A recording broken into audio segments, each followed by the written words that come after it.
ଅଜାଙ୍କ ଚଷମା। ଅଜାଆଈଙ୍କ ପ୍ରେମ କାହାଣୀ ଏକ ନିଆରା ସ୍ଥିତି। ଆମ ଅଜାଆଈ ତ ସବୁଠୁ ଅଲଗା। ଅଜା ତାଙ୍କ ପାଖୁଆ ପାଟିରେ ଜର୍ଜର ହୋଇ ଚିଲେଇ ଚିଲେଇ ଆଈକୁ ଡାକ ଛାଡ଼ୁଥିଲେ।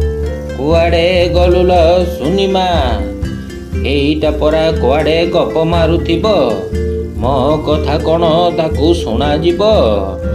ଆଉ ସମସ୍ତଙ୍କ କଥା ତା କାନକୁ ଶୁଣାଯିବ, ହେଲେ ମୋ କଥାର ଉତ୍ତର ତା ପାଖରେ ନାହିଁ।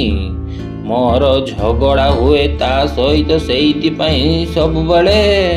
ଆଈ ତାପରେ କହୁଛନ୍ତି, ଏ ବୁଢ଼ା ବୟସରେ ବି ଏତେ ପାଟି, ମୋର କ'ଣ ଫୁରୁସତ ଟିକେ ବୋଲି ନାହିଁ? କାହିଁକି, କ'ଣ ହେଲା କୁହ?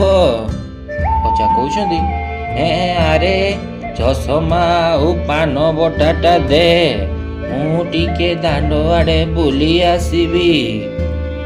ଆଈ କହୁଛନ୍ତି,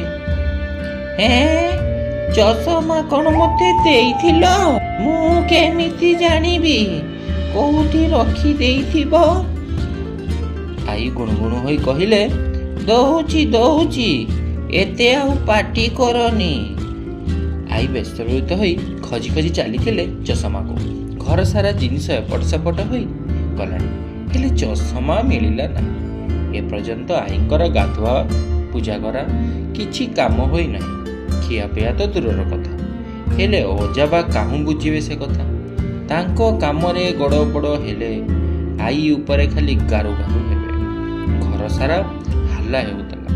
ଏତେ ବଡ଼ ସଂସାର ତାଙ୍କର, 2 ପୁଅ 2 ନାତି ନାତୁଣୀ, ସମସ୍ତଙ୍କ ପଚରା ଉଚରା ସରିଲାଣି।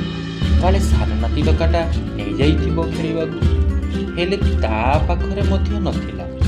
ଆଶ୍ଚର୍ଯ୍ୟ କଥା, ଚଷମା ଗଲା କୁଆଡ଼େ? ଯା ତାଙ୍କ ଚଷମା ନ ପାଇ ଆଗକୁ ଆଈଙ୍କ ଉପରେ କେମିତି ରାଗ ସୁଝାଉଛନ୍ତି, ନିଶ୍ଚିତ ଭାବରେ ପରବର୍ତ୍ତୀ ଏପିସୋଡ୍ ଶୁଣନ୍ତୁ।